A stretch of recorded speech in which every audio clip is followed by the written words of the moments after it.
Jusqu'où irons-nous dans notre soumission à l'autorité, de notre soumission à l'injustice, à quelque chose qu'on ne peut pas accepter? Jusqu'où irons-nous dans notre perte de bon sens, dans notre irrationalité?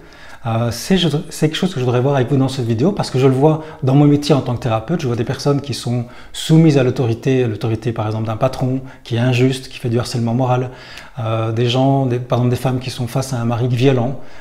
Et jusqu'où vont-elles ces personnes? Quelle est leur limite d'acceptation? Je voudrais vous poser la question par rapport à ce qui se passe aujourd'hui. Également, je vois des personnes qui souffrent de TOC, qui souffrent de phobie, qui ont peur, une peur irrationnelle de virus, de souris, d'oiseaux. Vous savez, des phobies, on peut en avoir surtout, du monde. Alors qu'elles savent très bien que ce n'est pas rationnel, mais quand elles sont dans cette phobie, elles perdent leur rationalité.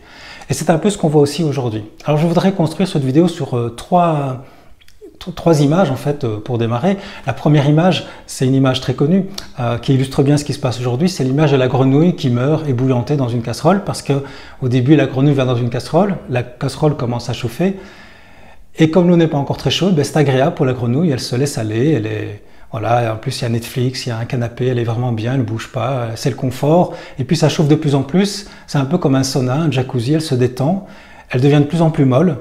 Et à un moment donné, elle n'a plus l'énergie pour sortir et ça devient de plus en plus chaud, puis à un moment donné, elle meurt ébouillantée.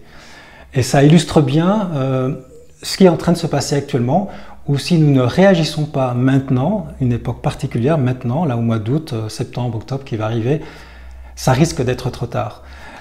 Également une autre image qui me vient, c'est l'expérience de Stanley Milgram. Je ne sais pas si vous la connaissez. Milgram, c'est un psychologue dans les années 50-60 aux États-Unis. Il a fait une expérience fascinante qui est sous le couvert d'une fausse expérience sur la mémoire, à demander à des gens d'obéir à des médecins et d'envoyer des décharges électriques à des personnes qui ne connaissaient pas, c'était des acteurs en réalité, des décharges électriques parce qu'ils répondaient mal à des questions de mémoire. Et on voit que la soumission des personnes à ces médecins a été catastrophique puisque une grande majorité des gens a torturé en envoyant des décharges électriques des personnes qu'ils ne connaissaient pas jusqu'à la mort pour un grand pourcentage. Et ça, on voit vraiment la soumission à l'autorité du grand public. Les pourcentages sont énormes et dans certains pays, c'est encore plus fort, comme par exemple en Allemagne. Et également, on a reproduit cette expérience il n'y a pas longtemps.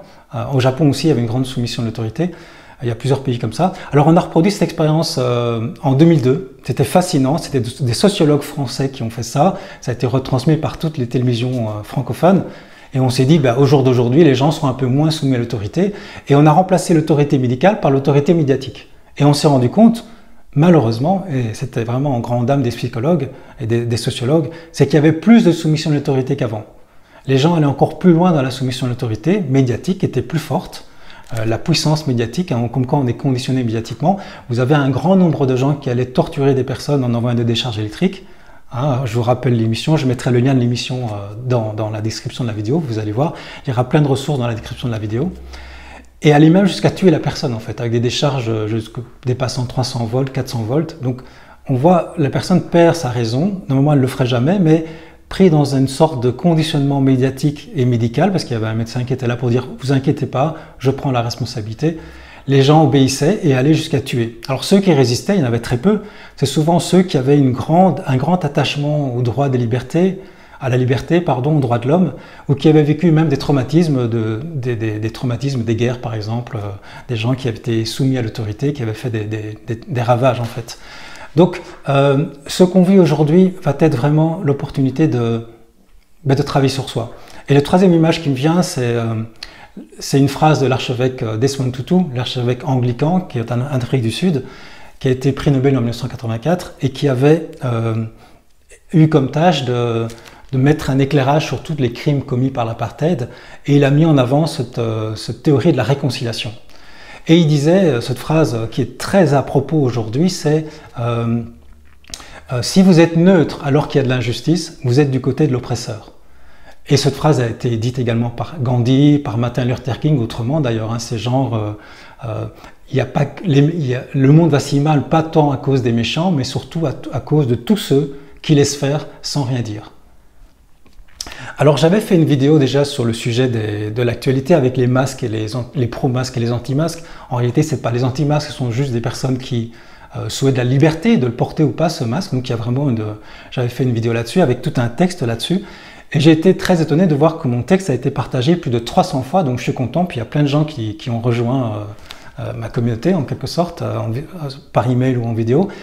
Et donc j'en profite pour faire passer ce message, parce que vous avez remarqué que dans la vidéo, je vais aller un peu plus loin aujourd'hui, c'est que j'ai dit que c'est important de développer de l'empathie, de rester dans l'amour, de vibrer, de rester en paix, et d'essayer toujours de comprendre l'autre qui pense différemment, pour développer la conscience, pour s'unir contre le vrai ennemi. J'en avais parlé dans le texte, dans la vidéo, le vrai ennemi ce sont les médias qui divisent pour mieux régner en quelque sorte, qui créent ces divisions, qui ne permettent pas un débat productif et serein. Qui met une propagande de peur en plus. Donc j'avais dit dans cette vidéo que c'est important d'être empathique, mais ça ne veut pas dire être neutre.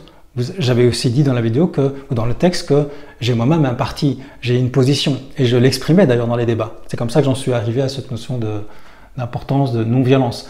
Et en même temps, on peut être non-violent et empathique et se positionner. Les deux ne sont pas du tout incompatibles. Alors je vois dans ce qui arrive aujourd'hui un problème de soumission vraiment très flagrant. Et ce sont les médias qui sont responsables de ça, le conditionnement des médias. Comme dans l'expérience de Salle Milgram, on est vraiment soumis à... On se déresponsabilise en fait. Parce que si je vous pose la question, ok, vous mettez le masque, mais jusqu'où irez-vous le mettre? Si je vous demande de le mettre pendant 3 ans, comme le dit le ministère de la Santé canadienne, il dit, je ne sais pas si vous êtes au courant, mais c'est dingue, vous allez le mettre au moins pendant 3 ans ce masque. Ou peut-être même tout le temps, jusqu'au vaccin. Est-ce que vous êtes d'accord d'aller jusqu'à cette limite, de le mettre tout le temps, de le faire mettre à vos enfants quand ils arrivent à l'école, d'avoir vos enfants qui sont parqués dans des sortes de cages, on a vu ces photos en Asie, où c'est des cages transparentes avec des distances, et les petits-enfants qui arrivent à l'école, qui ne peuvent pas voir leurs parents, qui doivent garder des distances, est-ce que c'est vraiment le monde dans lequel vous voulez vivre? Parce que c'est vraiment vers là qu'on va. On voit des pays comme l'Allemagne, comme la Nouvelle-Zélande, comme l'Australie, comme l'Angleterre, dans certains endroits, ils vont jusqu'à mettre des lois pour avoir le droit d'aller chercher un enfant pour le mettre dans un centre, parce qu'il serait positif. Hein, vous savez, on met ce test dans le nez, on traverse le nez jusqu'à la barrière encéphalique, c'est très dangereux d'après certains médecins. Des tests d'ailleurs qui ne sont pas du tout fiables, puisque tout le monde a eu un peu le virus, donc tout le monde va se déclarer positif. Et puis l'inventeur du test lui-même dit que ce n'est pas fiable, pas à 100% fiable. Et donc, parce qu'un enfant a été testé positif, dans ces pays-là, il y a vraiment des lois qui disent qu'il doit rester seul dans une pièce, même ses parents ne peuvent pas manger avec lui. Et s'ils le font, ils enlèvent l'enfant. Ils se donnent le droit d'enlever l'enfant, comme ils se donnent le droit de vacciner de force également. Il y a des propositions de loi qui vont dans ce sens.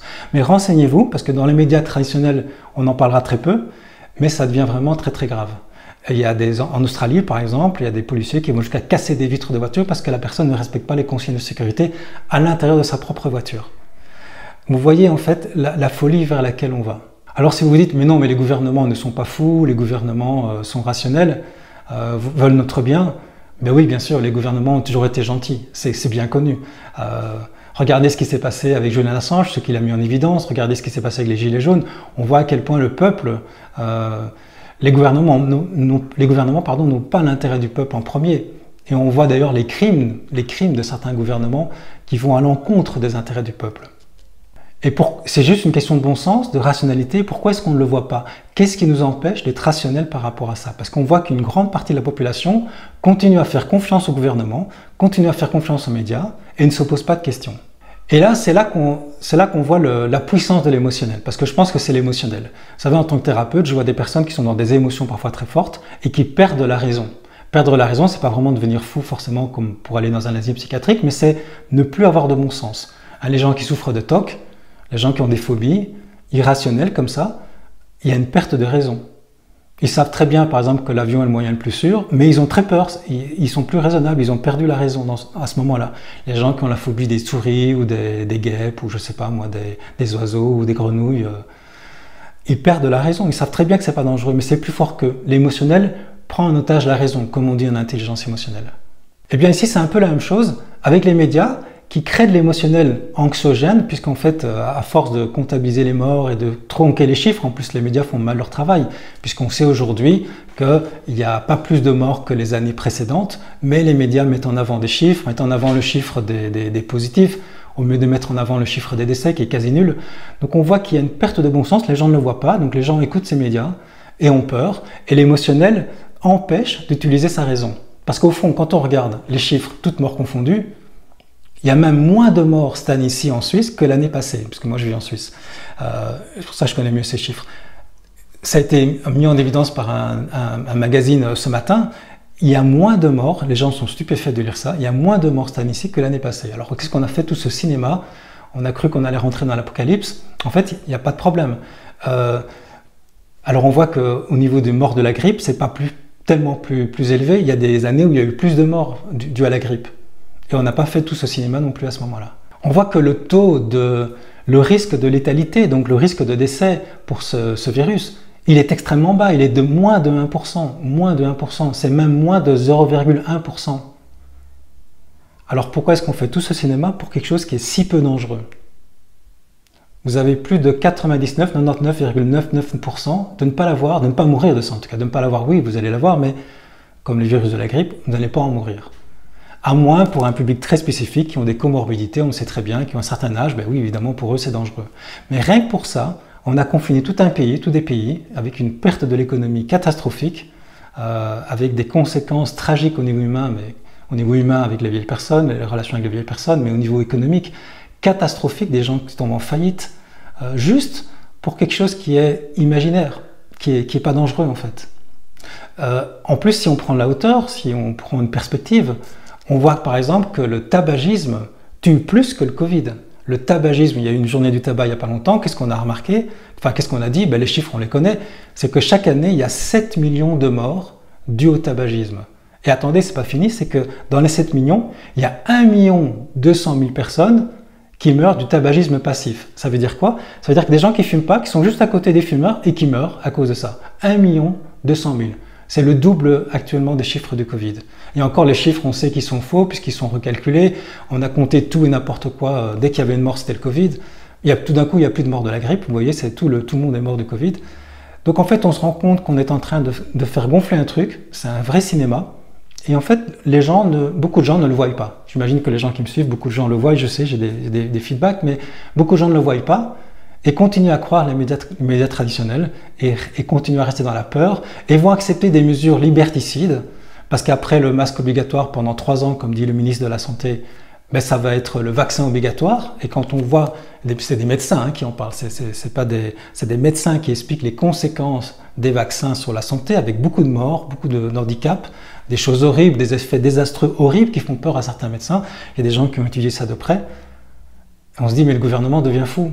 C'est pas dangereux, ils enlèvent certains médicaments naturels ou des plantes ou des médicaments qu'on connaît bien comme l'hydroxychloroquine et ils vont mettre un vaccin et en fait on sait très bien, on n'est pas dupe, si on a du bon sens, on voit bien que c'est une question de finance derrière ça, c'est une question de sous, c'est l'appât du gain, c'est-à-dire que l'État c'est une grande manne financière pour des industries, des lobbies et donc quand on voit le prix du Remdesivir par exemple ou du vaccin, on voit qu'il y a une course pour faire des profits de milliards de dollars et c'est terriblement dégoûtant en fait, c'est terriblement écœurant en fait. Quand on voit toute cette corruption des médecins, de certains médecins et de certains hommes politiques qui sont liés par des intérêts financiers avec certains groupes pharmaceutiques ou d'armement dans d'autres cas aussi, on est écœuré en fait. J'espère que vous l'êtes. Et c'est pour ça que c'est important de réagir parce que là, on est à une époque particulière. Je ne pensais pas faire cette vidéo aussi tôt dans l'histoire des années qui suivent. Je pensais que ça allait se faire plus tard, je veux dire, dans les années qui suivent. Mais c'est maintenant. C'est comme la grenouille ici. Si on ne réagit pas maintenant, on va finir ébouillanté. Si on reste devant sa télé, dans son canapé, devant Netflix tous les jours, ben c'est sûr que si la masse ne bouge pas, c'est toujours quelques personnes qui essaient de faire bouger les choses. Mais si ça ne suit pas, ça va être la catastrophe. Et donc je voudrais venir avec cette notion de guerrier, le guerrier pacifique, d'être un guerrier qui résiste, qui se bat pour la justice, j'aime pas trop le mot se battre, mais qui se met debout, qui réagit, qui se respecte, qui respecte les autres, pacifique, un peu comme Gandhi. Et donc c'est de pouvoir garder cette position d'empathie dont je parlais dans mon texte, dans mon avant-dernière vidéo, de rester empathique face à ceux qui ne comprennent pas, parce qu'en fait ils ne croisent pas leurs sources d'information, donc ils sont complètement conditionnés dans la peur. Et ils obéissent tout simplement, comme dans l'expérience de Saint Milgram. Donc un guerrier pacifique, c'est à la fois quelqu'un qui garde cette harmonie, qui garde cette paix intérieure, mais qui n'est pas dupe et qui se positionne. Qui se positionne pour dire non, ça va trop loin. Je ne veux pas que les enfants grandissent dans ce monde-là. Je vois déjà les dégâts sur les enfants, je vois déjà les dégâts sur les vieilles personnes, c'est affreux.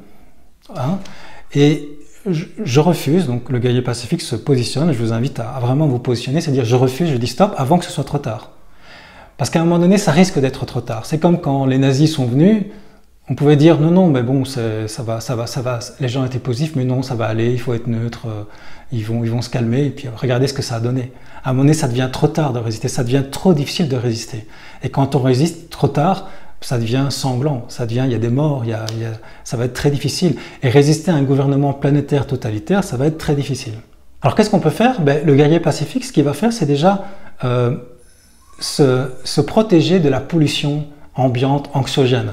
Et donc, c'est d'arrêter de regarder les médias traditionnels. Moi, je vous invite vraiment, moi, ça fait 25 ans, je sais pas, que je ne regarde plus les médias traditionnels, et c'est super, je me sens beaucoup mieux. Parce que si on regarde les journaux tous les jours, mais c'est une source de stress incroyable, parce qu'il n'y a pas beaucoup de bonnes nouvelles au journal. Hein. Donc, s'il y avait des bonnes nouvelles, il faudrait le regarder, mais ce n'est pas du tout le cas. Donc, c'est vraiment un conditionnement médiatique, c'est de la propagande, en fait, vraiment. Parce qu'on sait aujourd'hui que les médias sont aux mains de certaines personnes, de certains milliardaires, de certains groupes, qui ont un intérêt qui va à l'encontre de l'intérêt des peuples.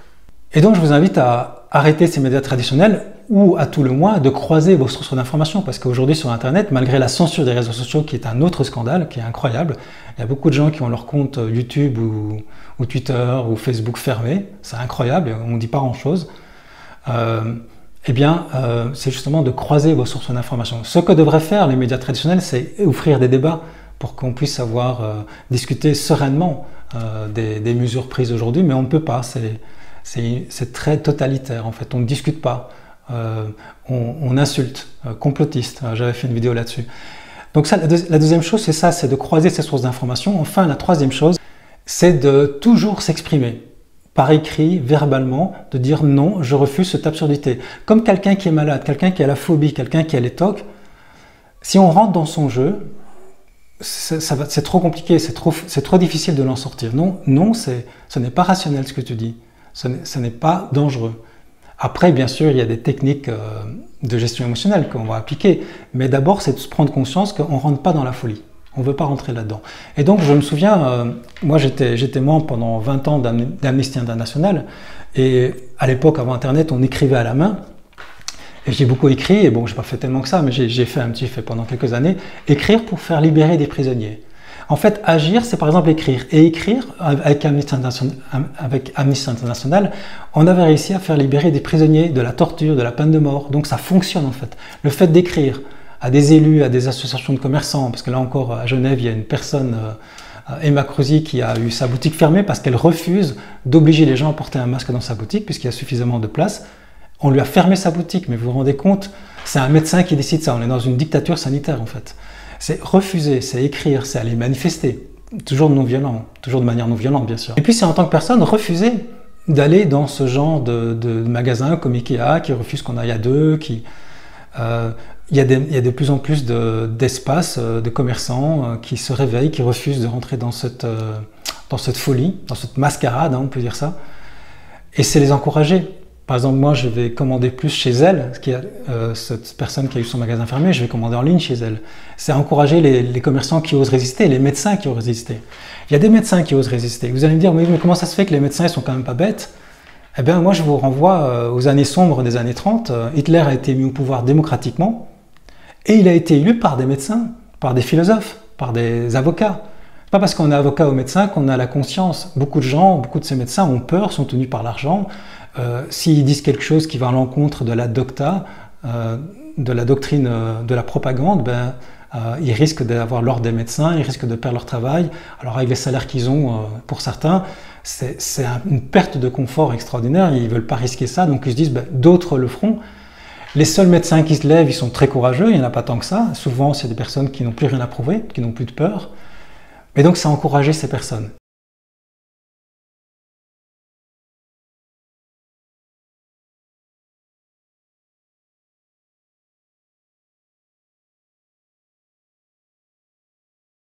Et puis, c'est exprimer constamment sa résistance, qu'on refuse de rentrer dans un monde dictatorial, avec une dictature sanitaire qui va utiliser la violence pour faire vacciner les gens de force. Alors peut-être effectivement en injectant dans les vaccins en plus un traçage numérique, on va devenir des numéros qu'on va pouvoir contrôler à distance. parce que quand vous ne pouvez plus payer en cash et que tout est dans votre puce qui est dans le corps, c'est facile d'enlever tous vos droits, de vous empêcher de voyager, de vous empêcher de payer. Et ça, c'est un risque réel. Regardez l'émission d'Arte qui s'appelle « Tous surveillés », 7 milliards d'individus tous surveillés. Regardez ce qui se passe déjà en Chine. Vous voyez en fait les dangers qui sont bien réels. Et ça, c'est vraiment une question de bon sens. Et enfin, la dernière chose, si on est un guerrier pacifique, c'est de garder l'espoir. Et de voir, parce qu'on peut parfois se dire bon, c'est décourageant, je reste devant ma série Netflix parce que moi, ça me dépasse, je suis perdu et puis je n'ai pas envie d'avoir des problèmes, je laisse faire les autres. Non, c'est chacun, on peut se positionner, on peut se lever et voir l'espoir qu'il y a. Il y a des espoirs extraordinaires, il y a tellement d'intelligence actuellement sur Terre, de ressources, qu'on pourrait en quelques années faire sur la planète un véritable paradis. C'est vraiment une question d'organisation. Et c'est vraiment une question d'intelligence collective. Alors il y a plein de systèmes qui voient le jour et qui sont pleins d'espoir. Il y a par exemple l'écologie bleue, utiliser les écosystèmes comme source de production. C'est Idriss Aberkan qui parle beaucoup de ça, c'est Gunther Pauli. Allez voir ses vidéos, je les ai souvent partagées sur ma page Facebook. C'est extraordinaire, on voit vraiment tout le potentiel qu'il peut y avoir et on pourrait résoudre pratiquement tous les problèmes sur Terre avec cette intelligence collective. Il y a le paradisme également, il y a aussi la démocratie directe de Etienne Chouard qui est extraordinaire. En fait, il y a plein de solutions qui existent, il y en a certainement d'autres qui montrent qu'on pourrait vraiment s'organiser autrement, mais pour ça, ça demande de refuser la dictature qui s'en vient. Alors je vais terminer par ce poème d'un pasteur, c'est un pasteur allemand du siècle passé, qui est mort dans les années 80, qui s'appelle Martin Niemöller, et qui a vécu les deux guerres. Il a vécu les deux guerres, il était pasteur, il a vécu les deux guerres, il s'est engagé dans l'armée, parce que vous savez, à un moment donné, si vous avez des nazis qui viennent chez vous, vous pouvez être neutre, non, à un moment donné, vous dites non, je refuse, je pars. Ou si vous avez quelqu'un de violent qui rentre dans votre maison, vous n'allez pas dire « Ah non, moi je suis neutre, je suis dans l'empathie ». On doit se positionner. À un moment donné, on est obligé de se positionner. Ça n'empêche pas qu'on peut être dans l'amour et dans la paix intérieure, tout en se positionnant. C'est vraiment ça le guerrier pacifique. Et je termine avec sa phrase, c'est devenu un poème, son texte qui disait « Quand ils sont venus chercher les communistes, je n'ai rien dit parce que je n'étais pas communiste. Et puis quand ils sont venus chercher les syndicalistes, je n'ai rien dit car je n'étais pas syndicaliste. Et puis quand ils sont venus chercher les juifs, je n'ai rien dit parce que je n'étais pas juif. Et puis quand ils sont venus me chercher, il n'y avait plus personne pour protester. » Alors pour éviter ça, je vous invite, pour ceux qui ne le font pas encore, à arrêter d'écouter les médias traditionnels, de reprendre un peu de bon sens, de raison, et d'arrêter de se soumettre à l'autorité. Être un rebelle sans se mettre à genoux, comme une étincelle dans ce monde de fous. Être un rebelle sans se mettre à genoux, comme une étincelle dans ce monde de fous.